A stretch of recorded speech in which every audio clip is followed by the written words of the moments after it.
Happy Easter. Yes. Happy Easter. Thank you. Well, my friends, it's about 4 minutes after. Shall we commence? I've got a full schedule for today. Oi. And those that join us later are welcome. So let's start by taking 3 conscious breaths.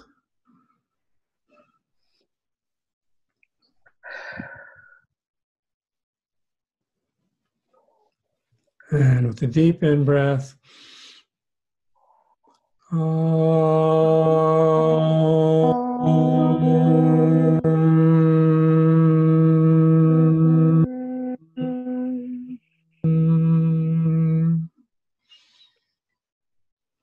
Shanti, Shanti, Shanti.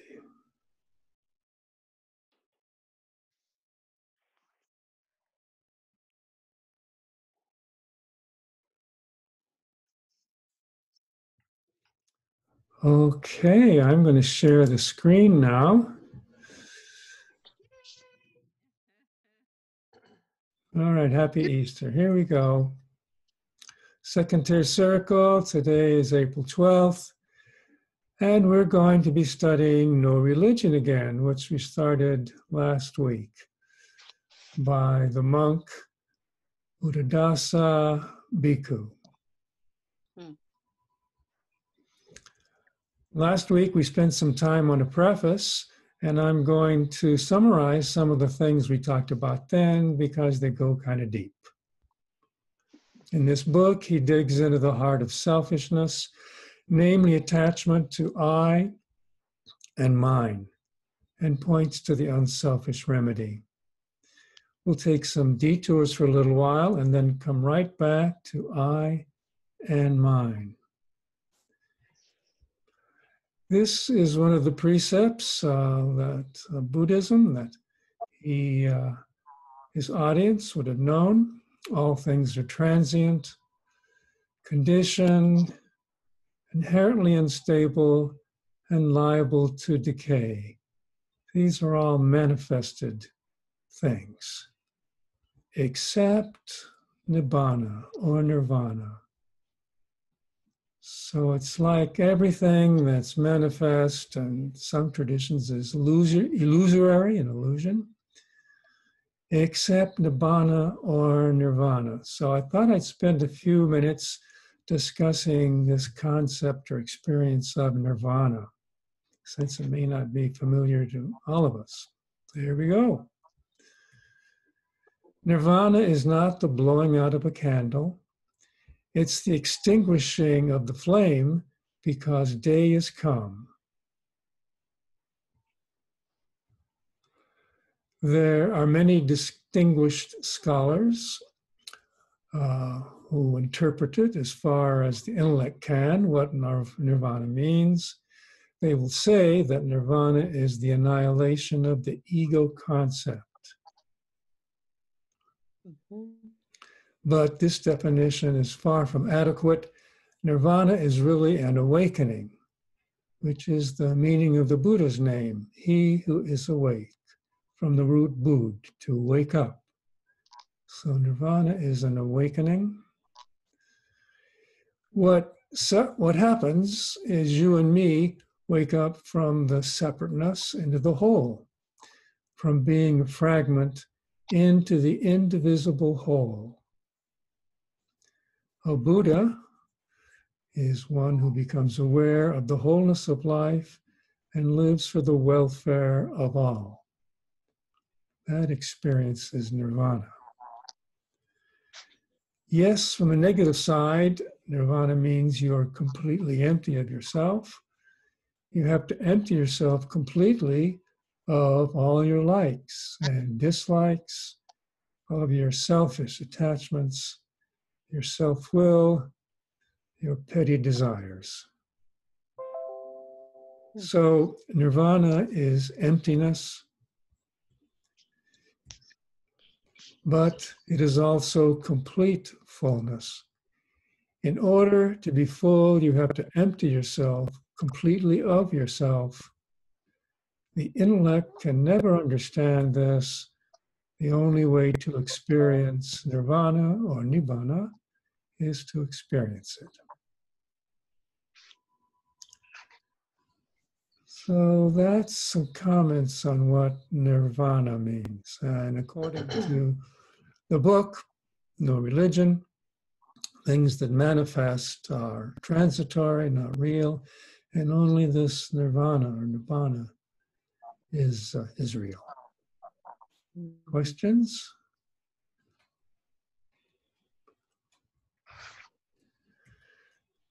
We also talked last time about Dhamma or Dharma, another really important concept. And Dhamma or Dharma is nature, natural law, duty, truth, the way things naturally are, and the way we must live so that things don't become problems for us. We might call Dhamma and Dharma our Christ nature, Christ consciousness. Okay, I think that completes a little review of some of the fundamental concepts we went over last week.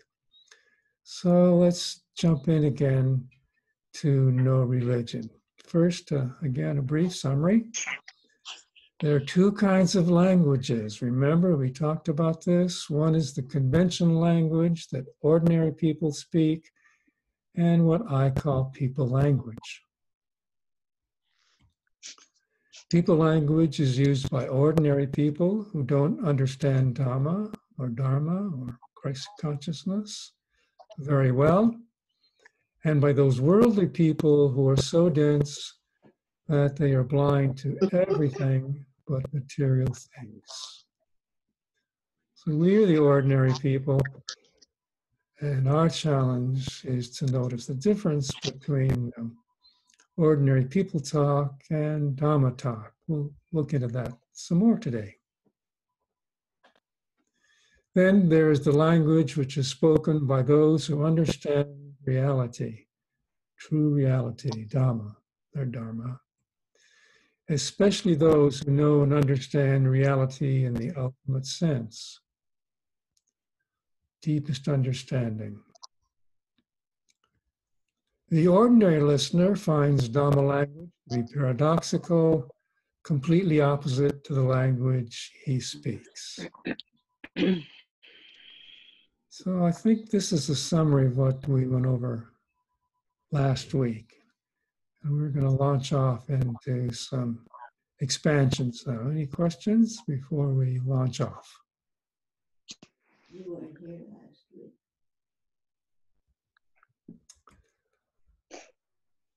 Okay. You must always take care to recognize which language is being spoken. To illustrate the importance of language, let's consider the following example. No religion. Well, I think we did this last week too, aren't we? So again, a summary here.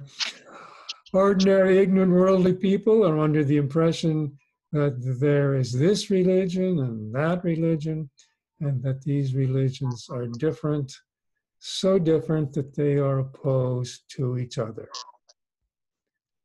The religions are opposed to each other. Now he says, however, those who have penetrated to the highest understanding of Dhamma will feel that the thing called religion doesn't exist at all. So this is all he has to say about it here, but we're going to look a little different at that.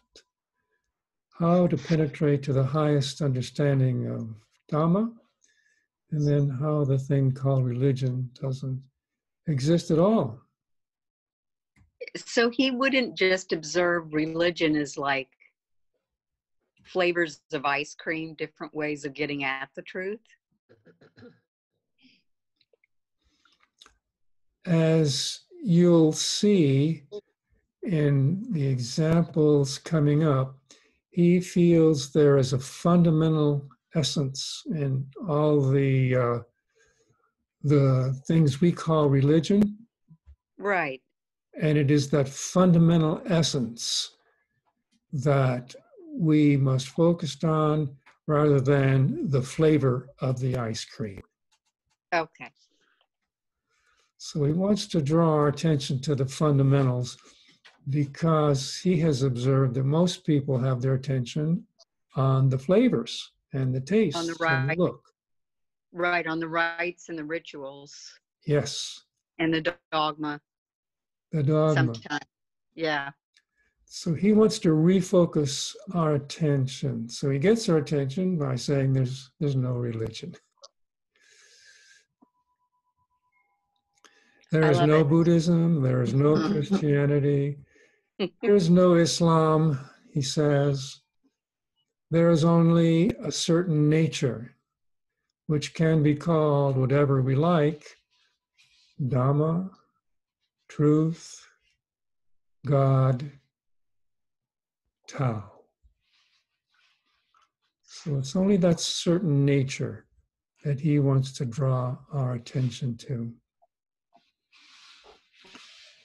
This reminds me of the first verse of the Tao Te Ching. I think we've heard this before. It goes something like this. Yeah.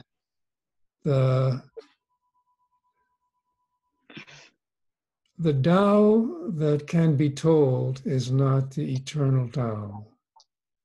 Mm-hmm. The name that can be named is not the eternal name. The nameless is the eternally real.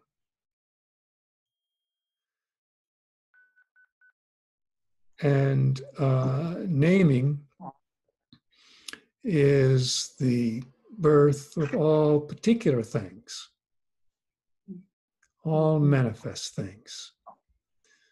Free from desire, selfish desire, you realize the mystery.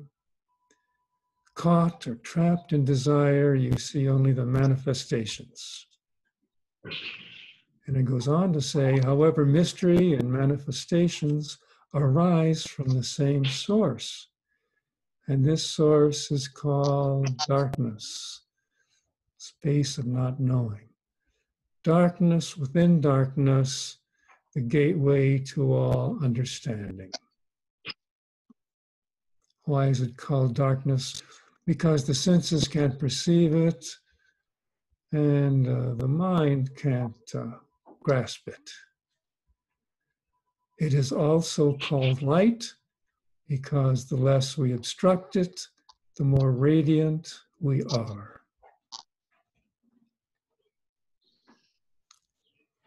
So that certain nature, we can call it whatever we like, but as soon as we call it something, it's not that. But of course, we have to talk to each other. So we'll use words like this: Dhamma, truth, God, and Tao.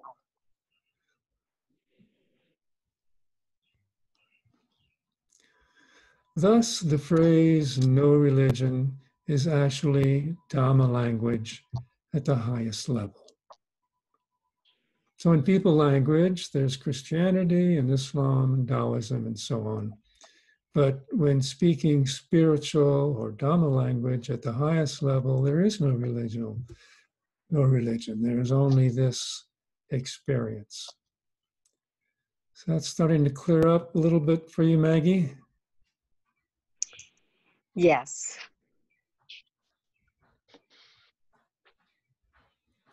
Now he goes into a different metaphor, which is fun. He likes to put a smile on her face. Another example of people language: water. People who don't know think there are different kinds of water. He has a fertile imagination. Let's see the kinds of water he's going to bring up. They view these various kinds of water as if they have nothing in common.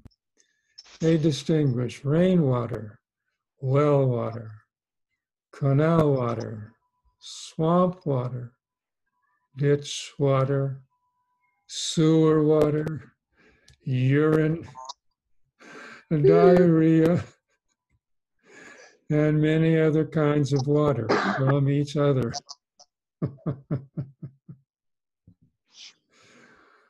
Well, we do that, don't we? We think rainwater and urine have nothing in common. Although, you know what? It's so funny because my grandson, he's just 18 months old. Someone taught him agua, which is a lot easier to say than water. Yes. Yeah. So he goes around pointing out all the agua to me. Like we go on a walk, you know, he says agua, he sees the brook, he gets real excited. We see a muddy puddle, he says agua, and he, you know, a wet diaper would probably be agua to him. Yeah. Well, he could be here teaching us to Yes, do he that, could. because average people will insist that these waters are completely different because such people take externals, appearances, smell, taste, as their criteria. And we do. Mhm.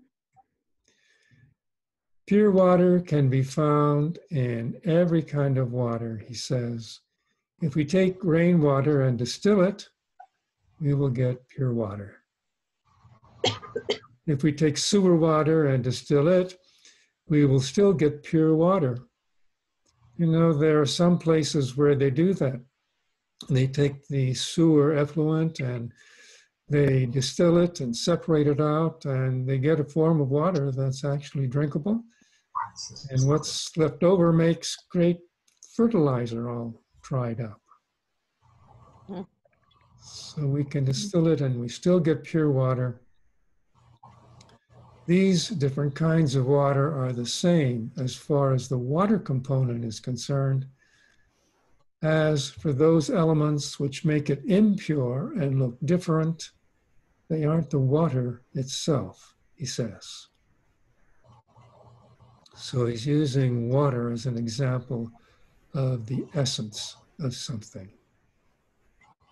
The elements which make it impure and look different, smell different, taste different, they aren't the water itself. They may combine with water and alter water, but they are never water itself. If we look through the polluting elements, the essential nature of water is always the same, just like religion. Mhm. However, many kinds of water, yes, however, many kinds of water there may seem to be, they are all the same as far as the essential nature of water is concerned. So water is our teacher. When we look at things from this viewpoint, welcome, Al, we see you. When we look at things from this viewpoint, we can see that all religions are the same, just the same, that the essence of the different kinds of water, the same. If they appear different, it's because we're making judgments on the basis of external forms. How the religions look, how the religions taste, how the religions smell, and the thoughts about them. So he uses water to emphasize that the essence of religion is something which is no religion at all. Well, that's this example. Any questions before we go on here?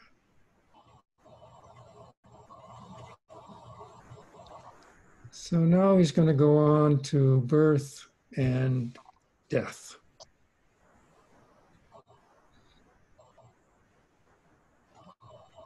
The words birth and death require the same discrimination regarding language. The same discrimination regarding language. In people language, the word birth means to be born from a mother's womb. I picked these sections of his book on birth and death because today is Easter Sunday, when we celebrate, at least metaphorically, the rebirth of Mother Earth. We see it all around us, the blossoms, Mother Earth coming back as if from the dead, a rebirth. So a rebirth is a birth, isn't it? Mm-hmm. So he is going to take us to a different place with regard to birth. And it's not the place that we celebrate and enjoy from our tradition of Easter. It's going to give us a little different perspective on birth, on what he says birth means in Dhamma or Dharma language, the ultimate truth. Okay, ready to press on? Yes. Sure. Have I got your attention? Yes, you do. In Dhamma language, however, the language of ultimate reality, the word birth means some form of attachment is born. Birth means some form of attachment, clinging, is born. He elaborates. So birth is some form of attachment or clinging. This kind of birth happens every time we allow the arising of a thought or feeling which involves grasping and clinging to something as I or mine.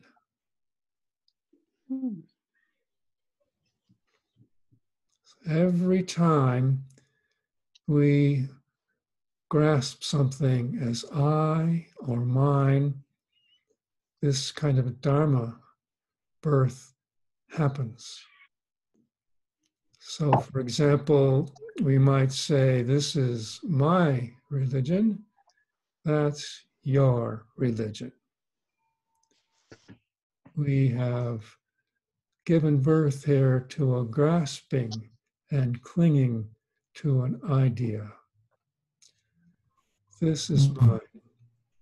I believe this way, you believe that way. Every time we allow the arising of a thought or feeling of I or mine, it's a kind of a birth.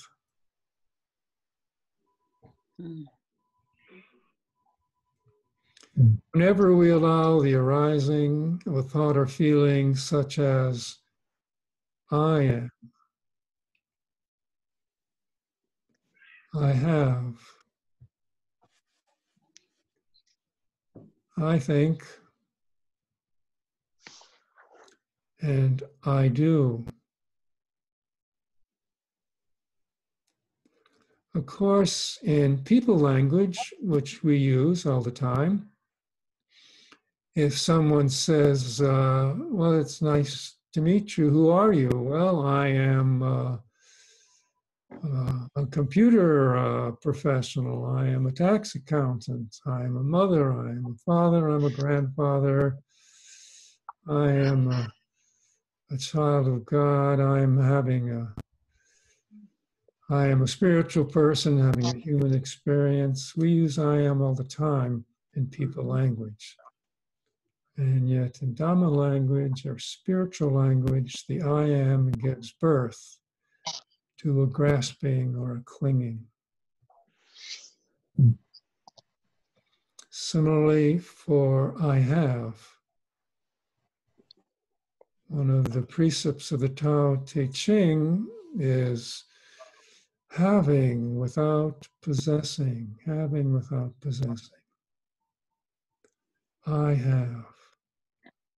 Whenever we think I have something, we give birth to that grasping or clinging. And yet, if we are talking in people language, people say, you know, what is your weight? Or I have so many pounds of weight, or how much money do you have? Oh, I have this amount of money. So these I haves are the birth of a grasping or clinging. Instead of using I have in our spiritual talk to ourselves, even though we use it in people talk, can we look, and instead of saying I have, say to ourselves, well, God has, and I am the temporary custodian of. I can tell other people I have a body, but to myself I can say, this is God's body and I'm the temporary custodian of it. The money in the bank people think I have is not my money, I don't have it. Rather, it's energy stored in the bank and I'm a custodian of it. Even I think, we'll tell people, certainly, they say, what do you think? Well, I think, and we will voice our opinion. But to ourselves, can we take a step back even from our own thoughts and think, thank you, God, these are the thoughts that have showed up. Notice I was going to say, these are the thoughts that showed up for me. There is no me. These are the thoughts that are there. They're not mine, they've just come. And I do, that's the real important one. I do. Sometimes when we think, I'm going to do this and get in our head about it, or what should I do, or what shouldn't I do, we get in our heads with that I, ego consciousness. And we've talked before how there's a different intelligence that lives within each one of us that knows what to do if we can just get in touch with it. The example of the Olympic athletes who train and train and train, and the ones who, when they go on the field or the rink, excel, are the ones who can let go of the I do thought and just let the body perform as it was trained to do and be in that space of Dharma consciousness, where things just turn up naturally. So we'll use the I ams, I haves, I thinks, I do in people language. And the challenge is to withdraw from them in our Dhamma language as we talk to each other and as we talk to ourselves. Questions or comments?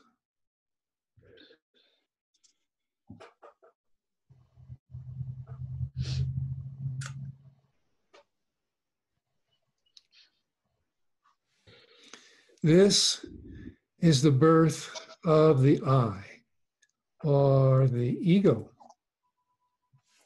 The birth of the I or the ego. You know, last time we got together, I prepared about 32 slides, and there was a number of questions, and it was about the right amount. Well, anyway, these are all the slides that I prepared today. You run out of slides. So we have a choice. We can end early, or I can continue this conversation by fetching the book and talking some more about this I and ego. So I'll stop the share now.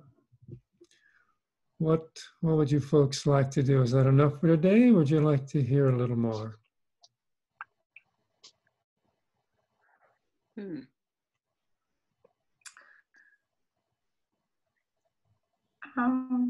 I think it's maybe enough. I'd like, because I want to get ready to go to the service. It'll give us a little bit of time to have a cup of coffee or something. It's kind of hard. Well, never mind. Then I'm going to go in and talk. Kind of hard to grasp these concepts. It is. What is it that we were reading that was who said don't be attached to inaction? Yes, that was in the Bhagavad Gita. Bhagavad Gita. You have a right to your actions. This is the to-doing part. You have a right to your actions, but never to your actions' fruit. Yeah. So, in other words, if your actions spring from who you are naturally, just like that Olympic athlete, or something inside you just brings the actions forth, and you're not attached to them as an I did this. This is me doing it. You have a right to your actions, but never to your actions' fruit. Your actions' fruit have a lot to do with I, me. I did this, and this is Right. the result I'm expecting. Mm-hmm. So you have a right to your actions, but never your actions' fruit. Act for the action's sake. In other words, as that action comes up from you naturally, act for the sake of that which came up naturally. And don't be attached to inaction. So in some cases it may come up, well, this is mine to do right now. This often happens to me in my exercise routine. It's time for me to do another particular exercise, which I either could do or could not do because there's always breakfast waiting after exercises. And this particular one's a little strenuous. So the I, me, my part of myself comes in and says, well, why don't you just skip it today and go eat breakfast? But that action has come up naturally. And don't be attached to inaction. So when something comes up naturally for me to do, I just do it. Mm-hmm. After I'm done and go eat breakfast, everything is in its proper place. That scripture goes on. Self-possessed, in other words, coming from the Dhamma self, Christ consciousness, the natural, the true, the duty self. Self-possessed, resolute act. And don't be attached to results. Open, can you do this? Open to success or failure. This equanimity is yoga. Mm-hmm. So if we welcome both success and failure, we can't help but experience peace. I saw a beautiful example of this the other night. I watched a show on PBS. Let's see, what was that show? The big money managers of the day interviews successful people. What is his name? Name escapes me, but he interviews many, many successful people. And he interviewed Masayoshi Son, who's one of the richest men on earth, a billionaire. And this man came from Japan to the United States, to the University of Berkeley. And he told his classmates, I'll finish in just a couple minutes, so Susan, you have plenty of time. He told his classmates when he got there that he planned to make $10,000 a month. He's a pretty incredible guy, $10,000 a month. And he said, I'm going to do it by spending 5 minutes a day. That's it. I'm going to spend the rest of my time doing what I'm here for, studying.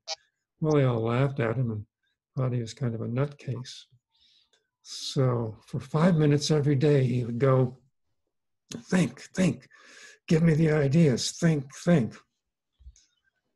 And interestingly enough, this was back in the 90s, I think, before the internet, he came up with this incredible idea that he sold to a Silicon Valley startup I think it was how to translate languages, a little device to do that. And he made a couple of $1 million, which was more than $10,000 a month. Anyway, he went on to become a billionaire. And then in year 2000, when the dot-com crash came, he had several $1 billion. And he was asked, well, what happened in the dot-com crash? You lost everything. So he was sitting in his chair and he was smiling. He said, yes. He said, my assets went from 100% down to almost zero. And he smiled and he laughed, showed his assets going down to almost zero. And he laughed. And he said, but you know, later on they came back up. He was open to success and failure with the equanimity that is yoga. And then he became a billionaire, zillionaire later on. Full of equanimity, no matter what happened. And I'll close by saying the final thing he said was, you know, making money isn't hard. It isn't hard for me. He said, the truly difficult thing for me is what to do with it now, how to deal with all this money. And he was, I think, 61 when the interview happened. He said, and I've set a goal that by the time I'm 70, I will decide the use to be made of this money and who will take over from me in the business. So you can be sure that this man was resolute, self-possessed, ready to act as spirit guided him, not affected by results, open to success and failure. And you could see shining in his eyes and his smile, the equanimity that we could call yoga. I think he could just tune in to his inspiration somewhere. I want to know where to tap. He's an Because he seemed like extraordinary he could man. just call it in. He could call in, you know, divine intention or inspiration to get something really special. He was a man that believed, and is a man that believes so deeply in himself that if he sets a resolution, he gives himself to that resolution totally and lets that resolution run him rather than thoughts of success and failure and so on. Anyway, friends, we can go ahead and close now unless you have some more questions or comments. Thank you, Susan. You got me going.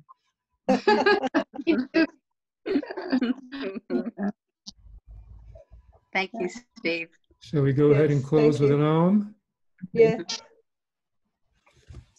Let's take 3 deep breaths together.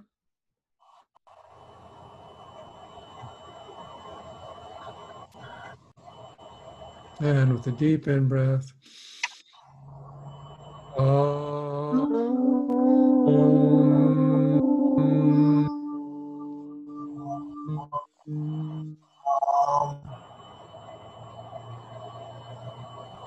Shanti, shanti, shanti.